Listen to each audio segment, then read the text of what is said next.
This podcast encourages and empowers you to create your own unique real story, develop your own unique real statement, and discover your own unique real self. The power is yours.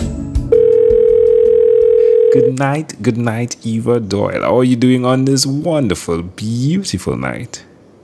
I'm doing well. How about you? I'm excellent. Thanks for asking. What part of the world are you in right now? I am in Denver, Colorado. All right. And which of your talents is responsible for us connecting at this specific time in history? Well, I guess it would be the speaking talent that I heard about you, or you heard about us women through Bobby Carlton's Innovation Women. Yeah, I did hear from her there. Yeah, she is amazing, isn't she? She's put together an amazing amount of individuals that are women that are doing some great things. And you are one of them. Yay! Well, do tell me a bit more about what you do, please. Well, I am semi-retired, but I wanted a second career. So I wrote a book called The Reluctant Leader, and I'm just trying to get out there and work with folks and just help, people should enjoy working. Most of the time I do. I love to work. I don't ever really want to fully retire because I think it's just too much fun to get out there and do things and solve problems. But it's, there's just a lot of bad leadership out there that just squelches the life out of people. And, that's part of what I want to do is try to make that better. That's excellent. So what was the reason for taking that angle in writing about the leader by calling them out and saying the reluctant leader? Well, my focus, because I worked in software and some hardware, but in some really technical fields for most of my previous career, was that I just saw the chaos when they would promote the best engineer and say, now you're the manager. And I worked in one particular startup where people would come out of meetings just looking shell-shocked because they had found out, oh, yeah, you're now running this team. And half the time, the team didn't even really exist. But, so that's really was the focus, is because a lot of those folks, they're very invested in their technical skill. And so they're a little reluctant to take on the leadership aspect of it. And it was those folks that I wanted to help them understand this is how you can do it and you can be successful. And you can really learn to find as much satisfaction as you did in, coding an app or something. All right.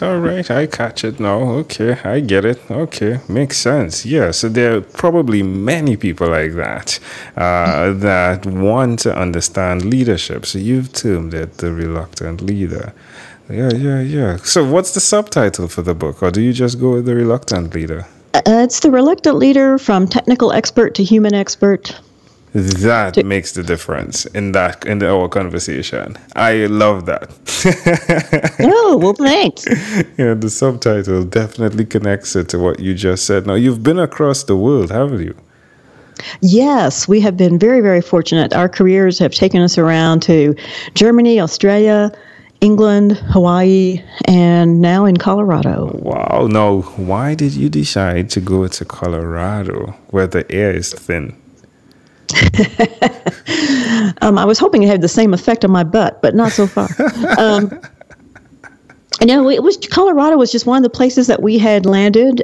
We had a 4-year tour here, and so when we were done with all of our overseas traveling, we just thought this would be a good place to come back to. One of the great things about podcasting audio to audio is you don't get to see me, but I'm still laughing at the last joke. Oh, good.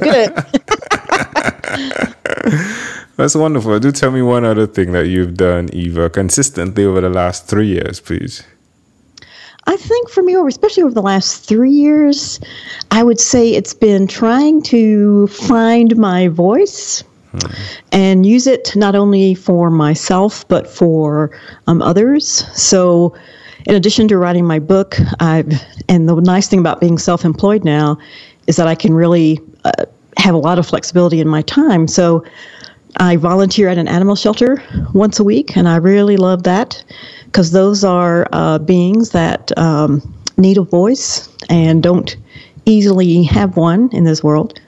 And then I've also, because of where we live in Denver, we see a lot of homeless. So I've volunteered at a homeless shelter. Again, some folks who don't feel very attached to society, who don't feel like they matter, who don't really have a voice in our world so much of the time.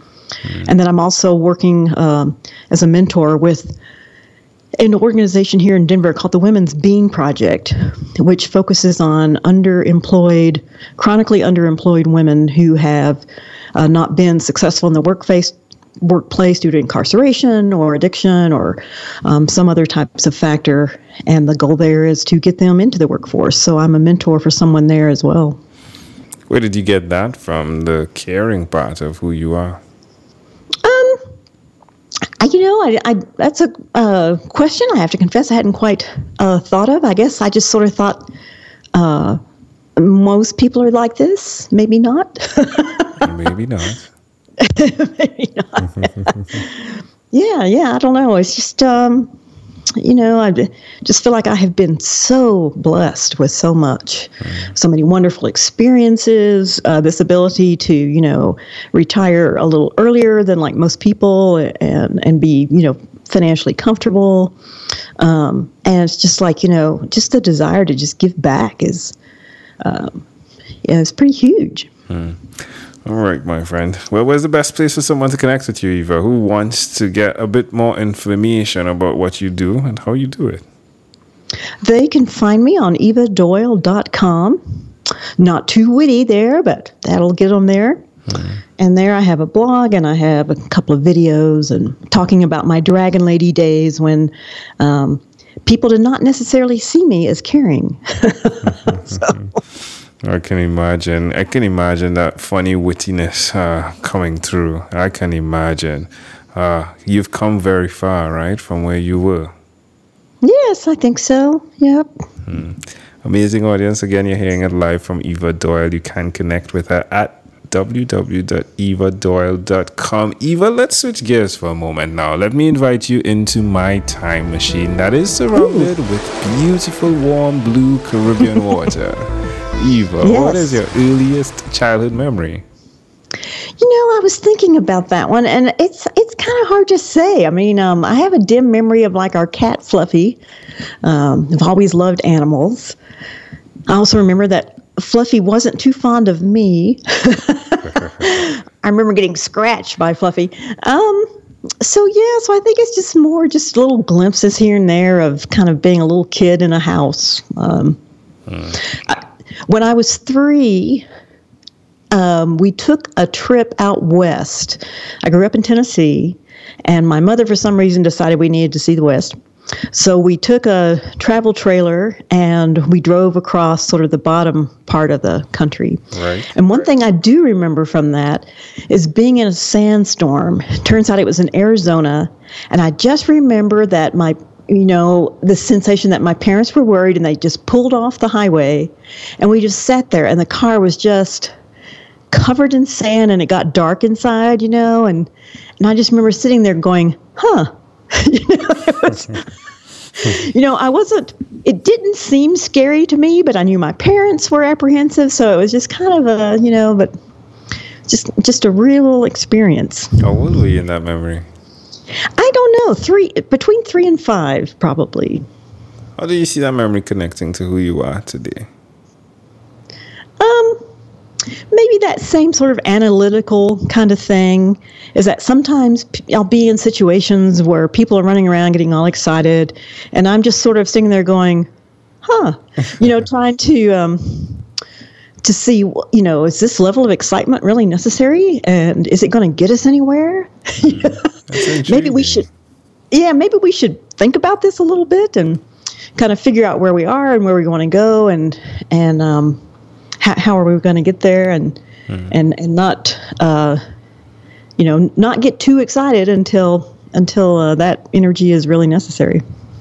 Can I offer an interpretation to the thought picture you created in my mind with that memory? Oh, please do. I am intrigued by the fact that you've written The Reluctant Leader, and one of your memories is where you're trapped in the middle of a situation where there is a position that your parents took, right? And it feels as though like they're a bit of a reluctant leader as well, from the perspective of they know the action that they need to take and they took it, but at the same time remembering that there is a team. So was it you alone or you and another sibling in the back of the truck? My older sister. Yeah. There we go. So the team expanded, right? So there was the extension of all of you guys, and I'm guessing from the perspective of what you teach and how to ensure that leaders do not come across as a reluctant leader, I'm guessing that model would have been a bit different, yeah, if we took that picture as a platform for expressing what a reluctant leader shouldn't do.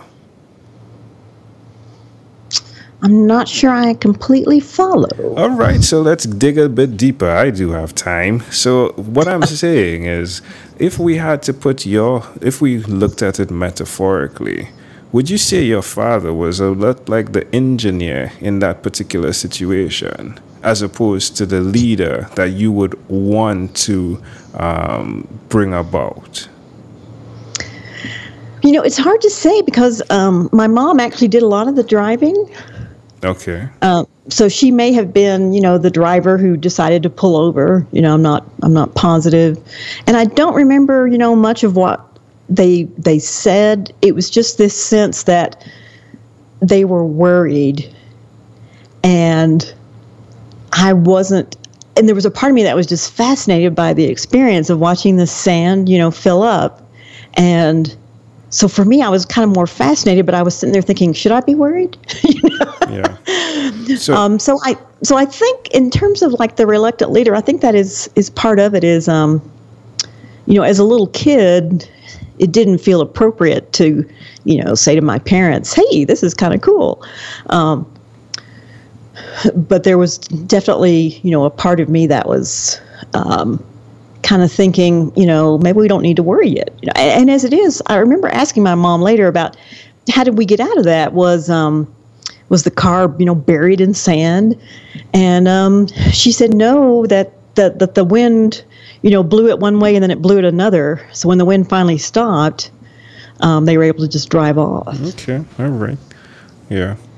I still see, like, for me, so again, it's my imagery in my mind, yeah, but I just see, like, the concept of what the team members feel like in the room, right, when they're led by a reluctant leader, and it's that feeling that you had, like, okay, it's like, okay, what are we doing here? Like you said, shell shocked. You said it to the beginning. Yeah. You come out of a meeting and it's like, what are we doing again? Yeah. And it just happened to me. Yeah. It just felt as though, like, when you expressed that memory, like, I immediately saw the movie clip of that particular experience. It's all good, right? It's my interpretation. Yes. It's your show. It's your show. So it's my show. That's right. Well, my friend, if we fast forward to when you were 12 years old, what was your favorite song? I thought that was another interesting question. And I wrote Corner of the Sky from Pippin, the musical. My dad went through a period where he tried out for local theater, and he had like an extra or bit part in this musical. And so we went to see it, the obligatory, family going to see the show. And I don't remember much about it, but that song just did something to me. And I was in the 11, 12, 13 age range. And I went out and I bought the sheet music, and I still have it. And I sang it a few years ago in a vocal contest and took first place for that. And it's just been a lifelong theme song, really. That's amazing. Congratulations. Wow. All right, my friend. Well, we've arrived at our destination. But before we get off of this time machine, there's a small declaration form. So it's yes or no. We're going to move pretty quickly here. Are you ready? Okay. Eva, have you chosen someone to pass on your skills to? I never thought about somebody wanting my skills. All right. So I guess the answer is no. Are you married? Yes. Do you have children? No. Do you believe in God? I do. Do you have an inner circle of friends? Yes. Do you watch TV for more than 3 hours a day? It depends at times. All right. What about screen time, the phone and or the computer? Is it more than 8 or less than 8 hours a day? It depends. Some days it'll be more, some days it'll be less. If you, Eva, had to share with us your own unique real statement, a statement that represents who you are, Eva Doyle, what would you say that is?